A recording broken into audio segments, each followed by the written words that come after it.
Ontem vimos uma palavra muito boa, mas uma palavra difícil de ser praticada, não é fácil. Negar a nós mesmos, é ou não é?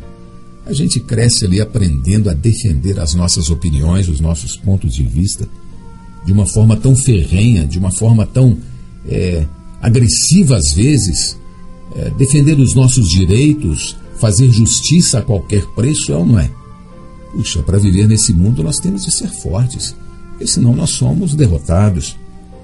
Mas a Bíblia nos fala que nós precisamos negar a nós mesmos. Nós precisamos tomar a vontade de Deus, não é isso que o Senhor fala? Logo depois que o Senhor ele revela à igreja em Mateus 16, ele diz, olha, quem quiser vir após mim, negue-se a si mesmo, tome a sua cruz e siga-me. Tomar a cruz é tomar a vontade de Deus. A vontade de Deus para o seu filho foi a cruz. Qual é a cruz para a minha vida e para a sua vida? É que nós neguemos a nós mesmos. Não é fácil tomar a cruz. Não é fácil tomar a cruz, mas é uma questão de treinamento. Deus deseja nos treinar para que um dia possamos reinar com Ele. 1 Tessalonicenses, melhor dizendo, capítulo 2, versículos 11 e 12 diz, e sabeis ainda de que maneira, como pai a seus filhos, a cada um de vós exortamos, consolamos e admoestamos, para viverdes de modo digno de Deus que vos chama para o seu reino e glória. Como é claro que o Senhor deseja nos dar o reino, não é verdade?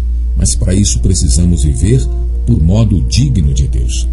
A vida da igreja não se resume somente nas reuniões. Por isso não podemos ficar satisfeitos apenas com o desfrute dos irmãos quando cantam, quando proclamam, quando oram durante as reuniões, os cultos, não é? Não é verdade? O principal objetivo de estarmos na vida da igreja é buscar o crescimento espiritual para trazer o reino dos céus. Essa deve ser a maior preocupação que devamos ter ao cuidar dos irmãos. O crescimento da vida de Deus neles, como está escrito em 1 Pedro capítulo 2, versículo 2. Olha, quando nós damos as referências aqui, fica difícil às vezes a gente ler a referência, vai tomar muito tempo, não é? Mas é para que você anote, então seria bom que você tivesse com a sua Bíblia do lado, né? Marcasse os versículos, depois você percorresse a Bíblia. 1 Pedro capítulo 2, versículo 2, por exemplo, é um versículo crucial e muito importante, porque diz respeito ao crescimento da vida de Deus em nós. Não queremos que quando o reino milenar se manifestar, também se manifeste que aqueles que estavam próximos de nós não cresceram. Pelo contrário, desejamos que aqueles de quem cuidamos, quando o reino milenar se manifestar, tenham uma posição melhor e uma incumbência maior do que a que nós mesmos teremos. Além disso, não podemos deixar que aqueles que já têm algum crescimento de vida fiquem acomodados, parados, como está escrito em Colossenses 1, 28 e 29. Deus é amor, não é? Qual é o principal atributo de Deus? Deus é amor, e Deus está em nós. Por isso o nosso espírito deve ser exercitado para que a gente possa manifestar o amor de Deus pelos irmãos, pelas pessoas, enfim, por todas as pessoas à nossa volta. Ao perceber que determinado irmão não se dispõe a negar a sua vida da alma, mas tem uma opinião forte, uma pessoa com um gênio muito forte, com um caráter muito forte, devemos receber o encargo de amá-lo, também de ajudá-lo a crescer na vida divina. Podemos perguntar de que maneira podemos manifestar o nosso amor e cuidado por o irmão. Orando por ele, não é? Orando por ele. Orando por ele. Ó Senhor Jesus, ilumina o irmão fulano, que a tua luz brilhe sobre ele e faça que ele possa ver não somente a sua condição, mas também o ajude a negar a sua vida da alma, para que ele tenha a oportunidade de colocar-se sob o fogo do Espírito Santo, a fim de ser purificado. Precisamos orar pelos irmãos, não apenas por suas necessidades e dificuldades. Devemos sim orar pelos irmãos quando eles estão enfermos. Temos tido tantas experiências, pessoas enfermas.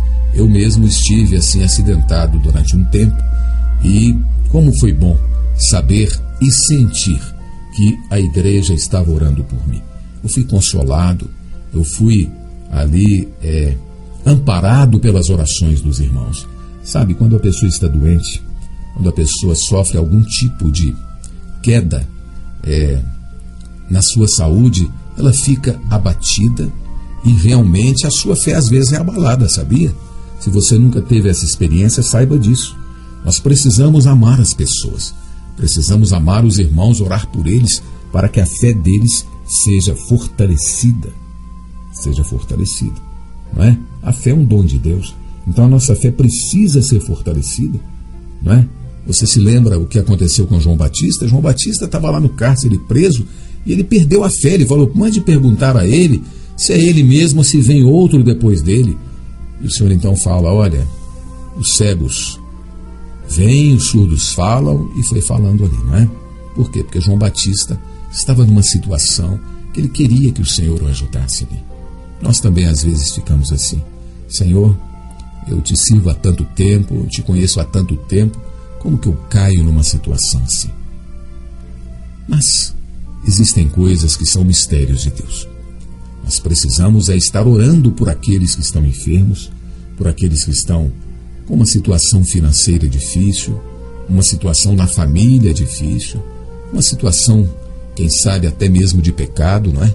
Não podemos nos julgar superior às pessoas, pensando que não podemos cair nessas coisas. Podemos, e por isso devemos orar por cada um daqueles que nós sabemos estão em dificuldades. Durante o tempo em que vivemos a vida da igreja, todos temos muitas oportunidades para negar a nós mesmos e crescer em vida. Enquanto nós buscamos esse crescimento, também devemos amar e orar pelos demais irmãos. Que a vida de Deus cresça em todos os membros da igreja, em todas as partes da terra, em todas as cidades, a ponto de alcançarmos juntos a maturidade. Amém? Crescer em vida, então, é a chave. Crescer em vida é o ponto central do Evangelho de Deus. Claro, sem esquecer da redenção. Sem a redenção, não há novo nascimento. Se não nasce, não pode crescer. Então, nasceu, cresceu, vai herdar o reino. Jesus é o Senhor. Até amanhã, em nome de Jesus.